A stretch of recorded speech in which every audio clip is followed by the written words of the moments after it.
Hi, my name is Bob Taylor. I'm your guest host today for this segment of Our Ventura TV. I'm here today with my guest, Lori Litel, who's the Executive Director of United Parents. Hi, Lori. Why don't you tell me a little bit about United Parents? Hi, Bob. Thanks for inviting me. United Parents is an organization based in Camarillo that provides help to parents, resources to parents who have children who have an emotional, behavioral, or mental health disorder. Okay, so is United Parents a Camarillo nonprofit, or is it all over Ventura County? We serve all of Ventura County. Okay, so anybody in Ventura County is part of your service area? Yes. Okay. Yes. So where does your money come from with United Parents? Most of our funding currently comes from the county. Is it grants that you write, or you just get a standard amount every year to work with, or how does that work? Well, it's grants, and we receive contracts after writing the grants with the County of Ventura. So the Ventura County Behavioral Health, we get a fairly large sum from them. Okay, now the people that you service, we have over 4,000 nonprofits in Ventura County, which is an awful lot of nonprofits. You seem to serve quite a niche. You know, so you work with the parents of the children with emotional challenges, shall we say. And so it's the parents that need the help that you guys help, as opposed to the children themselves. Well, that is true. In 1990, when our organization was founded, there were no services available to parents who had children with emotional or mental health problems. Right. So that's why we started. But in helping parents, you actually help the children in the whole family. I certainly can understand that. Yes. So we do feel that, yes, we provide support and empower the parents and provide a lot of educational information to them. But we also know at that same time that if we're helping the parents, it is going to have a positive impact on the whole family. Oh, it sure does. Speaking as a caregiver, I certainly understand that. So if a parent would call you and say, oh, my son, has this disability, or my daughter has a disability, and I'm getting help for that, but I'm about ready to crack because I take care of them full time and I can't get out, and all the troubles they have with those kind of things, and that's where you step in to help them. Right. So our staff is very seasoned, works in a very coordinated fashion with each other.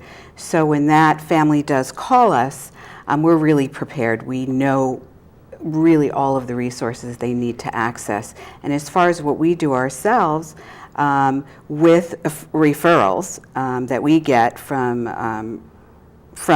the county, from schools, from the Department of Children's Services, Child Protective Services, we provide parent partners, which is we send somebody into the home that actually can watch what's going on in the home, watch the dynamics between that child and other members of the family, and really make practical suggestions on how to help that parent go forward and not be overwhelmed. Oh, that's really to provide great. I mean, amazing resources. So much of this is so new to the parents when it first happens.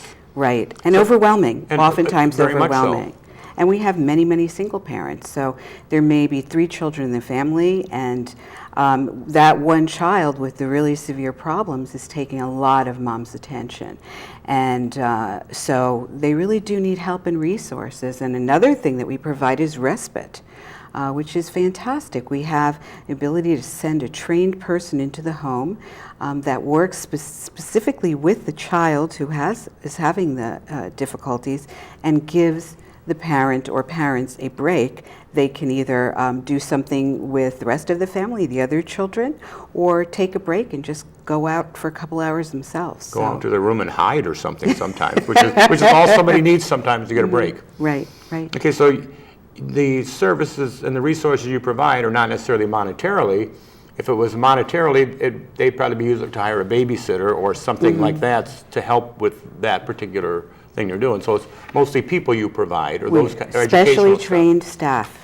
Okay. Every person that we send out goes through extensive training, and yes, we send out people that really understand what people are going through. We try to hire people that have had children themselves who've gone through difficulty, so they really have that sensitivity and ability to empathize with what's going on with his family. Now, how many, you send people out, train people, how many of those are volunteers as opposed to how many you got to pay to do that particular thing? They're staff, they're paid staff, but we do use many volunteers in our respite program when we do family outings, and we take the whole family, or we give the parent a break and we take the child out to go whale watching or surf camp or Build-A-Bear, fun activities that we have going on. But then that's where some of your dollar resources could be used if the parents didn't have them, because Build-A-Bears aren't cheap.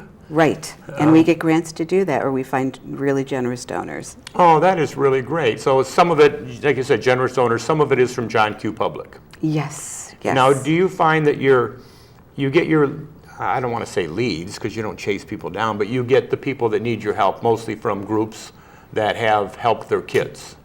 Like you were saying, from schools or from behavior things, that kind of thing. They let you know that this family needs some help, and then you call that family and say, we understand you need some help. Here's the things we can do for you. Usually the families will call us, and so then they pass on your information to them. Correct. Okay. And we do a lot of outreach events, and we also have an educational advocacy program, which where we go out into the community and we help parents who may not know that there are actually services available that can be provided through their school that their child is entitled to. So we're very strong on advocacy and helping empower parents to be able to get the help for their parents as soon as their children, as soon as they can. Because the sooner you identify issues and the sooner you get help for that child, the better the outcome you're going to have in terms of results. And from what I've seen, schools are more than willing and more than ready to help with the way the kids need help nowadays.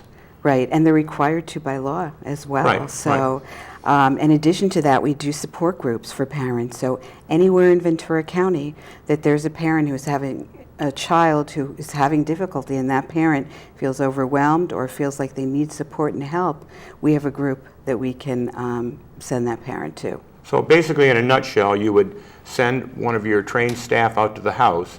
They would assess the needs.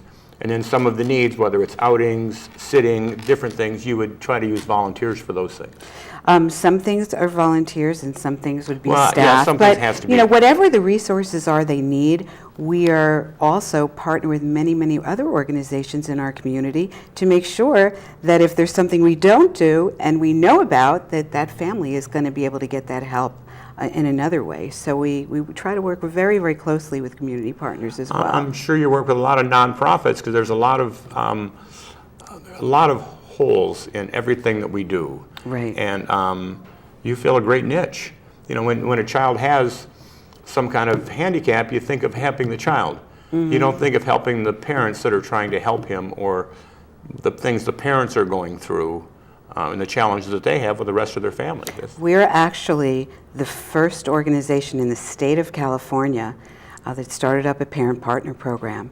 So we actually started that concept here and are very well known for providing outstanding parent partners to help these families.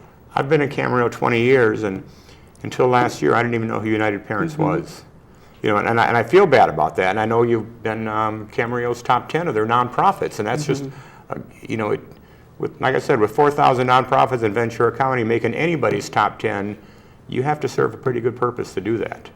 Great. So that's hats off to United Parents. All right, so you're pretty new with you've only been around since the beginning of 2015. Right. Are you enjoying it? I love it.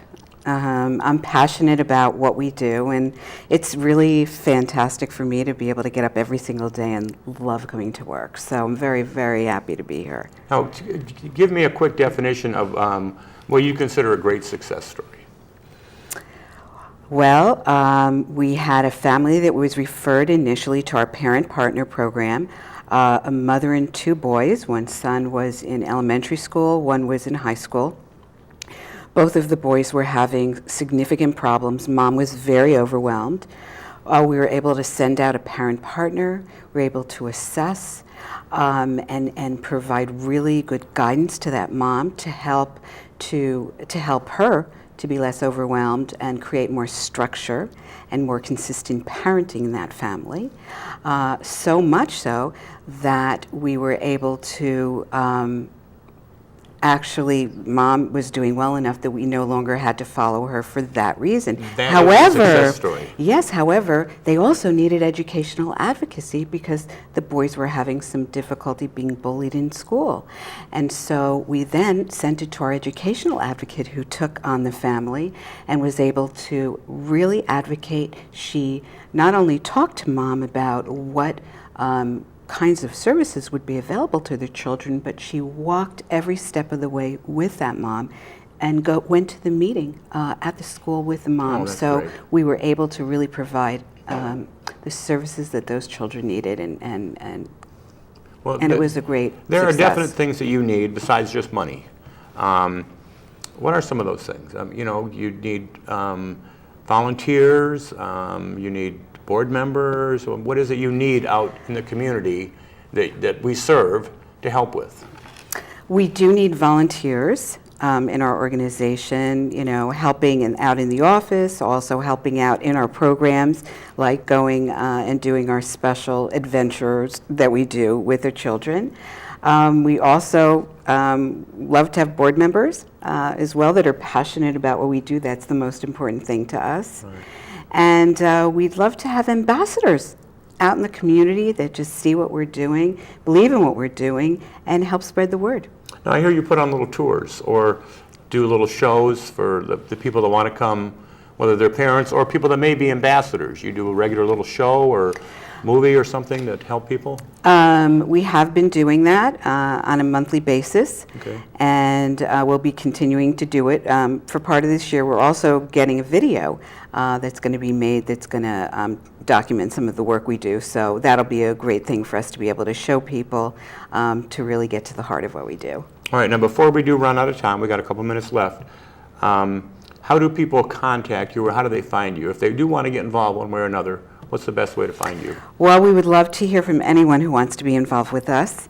Our phone number is 805-384-1555. And you have a website? We have a website, which is www.unitedparents.org.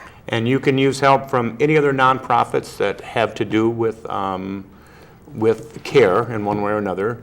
And you can use help for grants. You can use help in any way, shape, or form that people are willing to do that. Sure, we'd love to have that kind of help. All right, so is anything else you want to let the public know about United Parents in the next 1 minute? We have 1 minute to go. Just we are a small organization, but we have a lot of heart. We have a phenomenal staff. We have a very engaged board and wonderful, wonderful volunteers. So we invite anyone who would like to be involved or know more to please contact us. And you're tied up with United Way and 211 and those numbers? Yes. Okay, so anybody calls and says, I'm a parent, I need help, and they call 211, they're going to eventually get to United Parents. Yes, they will. I don't imagine you have a lot of competition out there, do you?